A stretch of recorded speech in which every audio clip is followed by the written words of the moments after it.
I have the Galaxy Z Fold 6 for a few days now, and it's basically the same thing as the Galaxy Z Flip 5 with a newer chip, and now you get software updates for up to 7 years. Small difference around the ring camera, and the crease is surprisingly less noticeable this year compared to prior years. If you want the short view, that is basically it. Same phone, just some minor changes. But you want to stick around for the longer unfiltered review during recording this video as I'm walking around Shaw's. Got my baby on a stroller. I am using the split screen function on this phone, which is actually kind of useful. I got Google Keeps on top to do my notes, and then I got the camera on the bottom. First thing that you will notice with this phone, like I just mentioned earlier, is the crease is less noticeable. The crease has always been one of the biggest issues on folding phone, at least for me. When you first open up the phone, you're gonna see the crease. You're showing off your phone to your iPhone friends for the first time. They think the phone is cool. But if you ever actually own a folding phone and use it on a day-to-day basis, you're not gonna really notice it throughout the day. It doesn't really bother me if I'm watching videos, playing games, texting, just going about my day. It's a non-issue, kind of similar to the ugly notch on iPhones. I never liked it to this day, but that's where all their unlocking sensor is, and it's still there to this day. So folding phones, they're gonna have crease. Some have more crease, some have less crease. They found a way to make it less noticeable this year on the Flip 6. On the Z Fold 6, it is still noticeable. Oh man, there's music playing in the background at Shaw's here. Hopefully when I upload my video, I'm not gonna get copyright hit against me, but we shall see.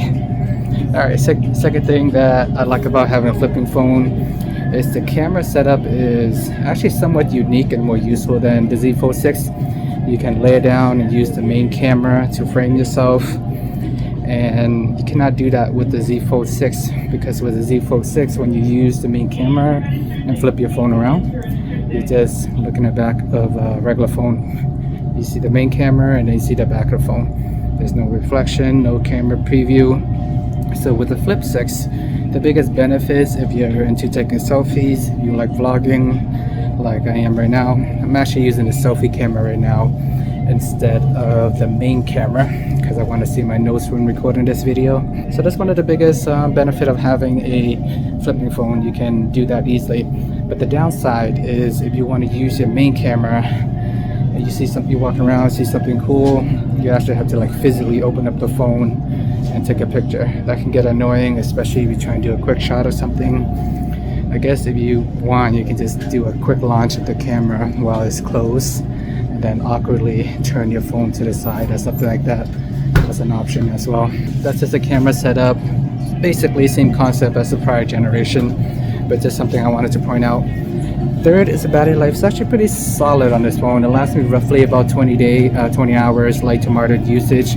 So not a full 24 hours, but it is surprisingly better than the Z Fold 6. With the Z Fold 6, for whatever reason, I was only averaging 12 to 15 hours a day, even though it has a bigger battery. But since it has a bigger screen, it does drain more battery every time you use the tablet mode. So it's fine. It could be better. It's not as good as OnePlus, but it almost lasts a full day.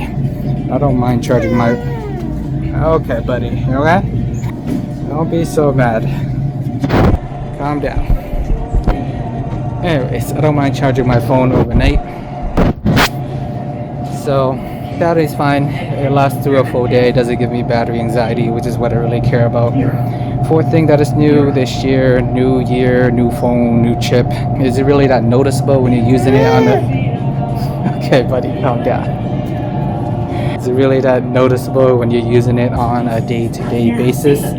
Probably not. Alright, lost my train of thought there. But with the newer, more efficient chip, I feel like it does help with the battery. Like I mentioned earlier, you're getting 20 hours or so on a single charge, which isn't bad. Next thing that is new is AI with all the Galaxy S24 series. My personal take on it is it's nice to have, but it's not something that I need every single day. The only AI tool I really use is ChatGPT. I can do that in a browser. There's an app for that. I don't really find any of the Samsung stuff to be useful. Some people might find it to be useful, but the thing with these AI tricks because a lot of them is going to be available on the older Galaxy, so it's not specific to the Flip or the Fold series.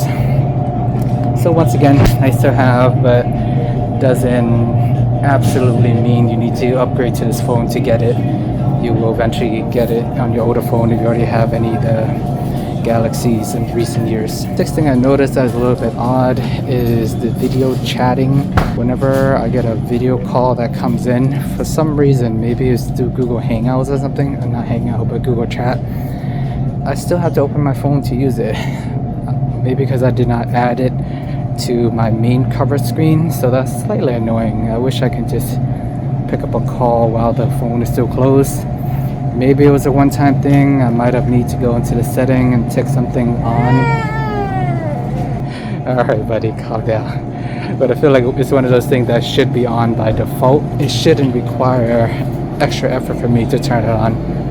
But just something minor that I noticed during my first few days with this phone. Speaking of the outer cover screen, I don't like how it requires a lot of work to actually set up. I mean, by design, it's meant to be widget style. Alright buddy, you doing okay? It's meant to be widget style like your watch, but you really want to use all the apps in front like you would when the phone is closed. It does require a lot of extra effort. You really have to do some research and know where to go to do it. So essentially, you gotta go to the Galaxy store, look for the Good Lock app. Within the Good Lock app, you gotta download the multi-star app. So you gotta download the app within the app. And that's not really intuitive too, because if you're reading the description, multi-star, it just talks about multi-window and having expanded functionality within there. So after you download that and you launch it, you have to go into the settings and click on I love my Galaxy Fold or something, and that will allow you to add apps onto the front screen. So once you open it up, you see all these apps, you pick a few to add on the front screen, and once you start using it, you realize you want to add more, you have to go into the settings and add it again, until I realized that you have to actually add the Good Lock app on the front cover screen. So that will allows you the ability to make edits on the cover screen if you want to add or subtract apps later. It's meant to be a widget design in the front, but if you want the extra customization, you have to do the extra work. And some of the other things that's challenging about using the front cover screen, it doesn't have a recent menu there. So you want to use the app, you got to hit the home screen, launch another app. Kind of like on iPhone, there's no recent apps functionality. You have to go home and then launch the next app. Not the biggest deal, but on Android phone, we have had the recent app since the beginning of time, and it's just missing on the cover screen. But once again, it's not really designed for you to launch a whole bunch of apps out there, so I can see why they did it that way. Seventh thing that you should know about owning a flipping phone is it's actually really annoying to use with one hand. It takes a lot of work every time you want to open up the phone. If you don't mind using the cover screen, it's okay, but you need the full functionality, then you need to open up the phone, and that unfortunately takes work. You have to dig into the screen, pry it open, and then try to balance it out by opening the phone. For me, in most cases, I use my stomach to give it the extra support and cradle it, and then I can open up the phone. So it takes a lot of effort to open up a phone, which is the most annoying part of owning a flipping phone. It's nice to be able to fold it up and put it away when you're not using it, but every time you do want to use it, it takes effort and time. One thing you should know about having this phone is flip phone in general are generally pretty tall. It is a 6.7 inch phone, almost 7 inches. Back in the day, 7 inch would be considered a tablet. So it does take some effort if you want to reach to the top of the screen. You gotta hit the scroll down, reach all the way to the top, bend your finger up. It does take some finger gymnastic to hold the phone and reach around. Okay, buddy, we're going home soon. Last but not least, the 10th thing you should know is a $100 increase. This year it is $1,100 compared to $1,000 in the previous years. I think the changes.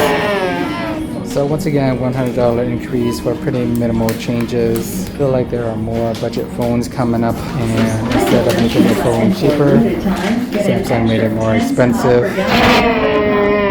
Despite there being more competition in the market, Motorola even offer a budget version of their foldables, but Samsung does not. At Samsung, if you want a budget version, you can just buy last year's phone. Alright guys, there you have it. Overall, this is the same familiar phone as it is over the last few years.